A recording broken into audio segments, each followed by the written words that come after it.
I have the 8.8 over with my S10 now. It was actually at my house. As you can see, someone tried to get the tube out of the housing there, but had no luck. So we're just going to chop it down on the end towards the outside flange. It's going to have to be straightened up. It's a little bit bent, but that's not a big deal. The plans are to put stock Explorer axles back in it and run 2 passenger side axles. I have the part number from Summit is 202-263-6-1. I'm probably going to do like a Rock Auto bearing kit in it. I'm going to use, instead of using Explorer brakes, I'm going to use 2000 F-150 caliber and pads. The F-150 has a 2-inch passenger, or 2-inch piston, has larger pads. The Explorer has 1 7/8 piston with anemic pads. Of course, you got to cut 2.875 inches out of it. I'm going to leave stocks in shock location. Once again, I have to find these pads that go under the frame, or under the leaf springs, and plan to keep in their stock shock location. Stock 31 spawn stuff. If it doesn't hold, I'll build a 9-inch for it. But no reason to go overkill just yet. Definitely a stock bottom end motor. I do have all the part numbers for the ball joints for the front end, as I will start giving them out now.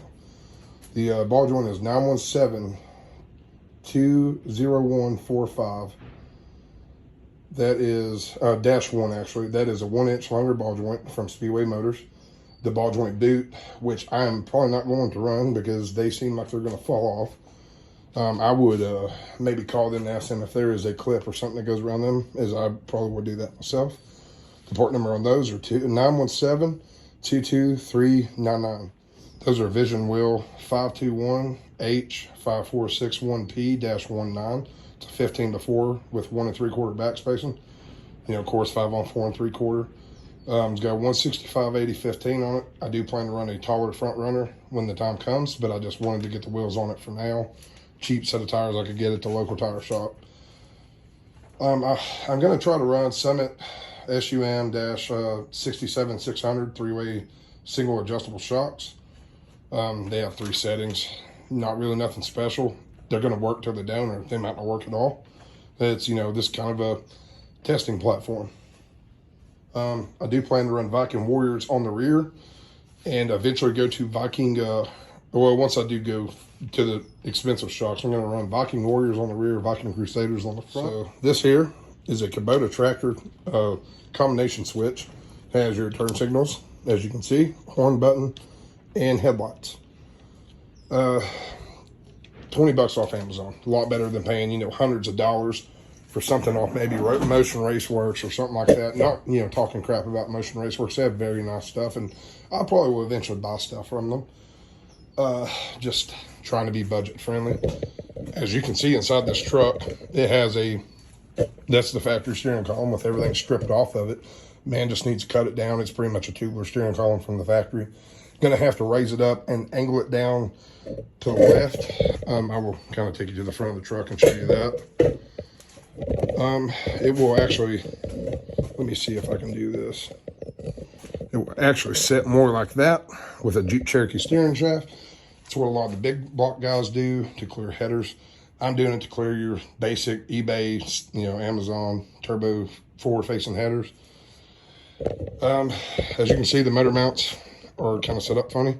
Will not be running these, you know, permanently. They are only for mock-up. These are cheap Amazon mounts. It's a 2/8 pad mount on the frame. I have the plate mounts.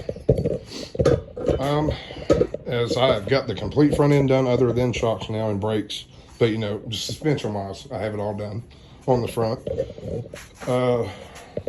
Just a stripped S10, to be honest with you. Once again, I'll kind of go over my motor. You know, it's nowhere near done. That is a Gen 3 5.3 dish piston motor. Not the original rotating assembly to the block, but same, you know, rotating assembly it would have came factory with. That is a China's version Holley 300-137 intake, along with the fuel rails, which are 534-219. Previously on this intake, but in the Holley. Can't tell a big difference at all. Those are EV1 long style injectors. They're just for mock-up. I think I bought them 4 years ago for like $20. Kind of great to keep around for mock-up. These are Castec heads. They're going to have to come off. We have another set sitting over under the table, and I will be using those after I get the broken boats out. Those are 660 BTR springs, door springs, that is. New seals, none of the upgraded like titanium keepers or nothing like that, just your basic stuff that works. Most likely going to reuse head boats, unless, you know, I decide to run some China ones, but I don't know yet. This rotating assembly has about 300,000 miles on it. And if you look down there on the side of the oil pan, I have one of the ICT billet oil feeds. I'm probably going to drill and tap this cover to run a turbo return.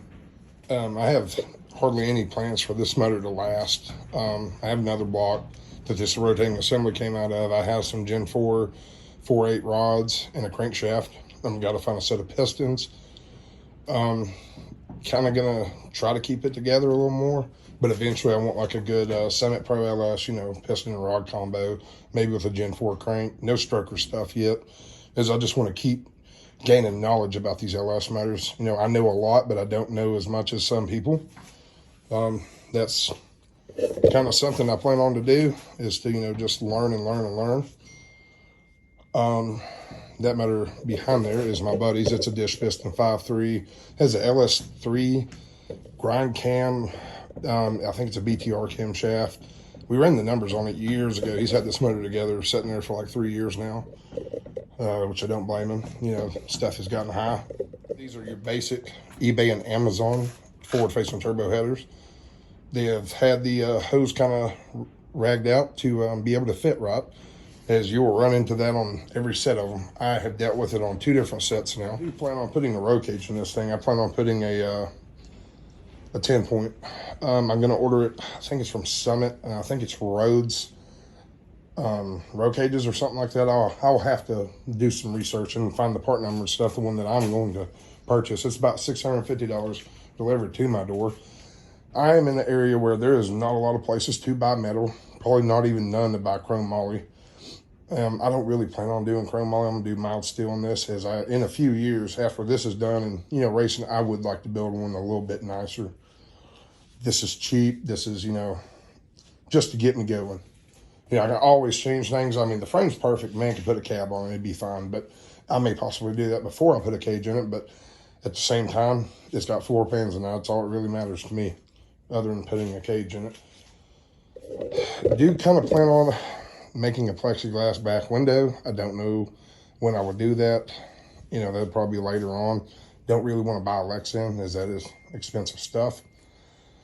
Gonna try to mod these factory doors with maybe some plexiglass, do the cutout for the door latch. I gotta kind of do my research, kind of look at the way people do that stuff, because I am not sure. I will probably try to find a way to keep the window up, or make a plexiglass window, keep it up, and lock it into place where I can reach in there and, you know, at least open the door.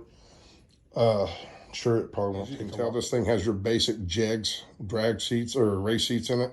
I will probably not be running these. I will probably find something that fits me a little better, and then I will keep the passenger side one in there for whoever decides to ride with me. It's dumb enough. You may see on my channel, I really do not have any followers. I'm not really getting any views. Not really doing this for money, just kind of really want to do it to share knowledge. Maybe possibly cutting the 8/8 down later. My buddy has a bandsaw we're going to try to use. Don't have axle shafts or nothing right now. Kind of, you know, going to be a little bit before I can get them, possibly. But like and share and subscribe. You know, leave a comment. Don't matter to me. You know, if you got questions or maybe something you want me to talk about on the channel, just let me know. Thank you.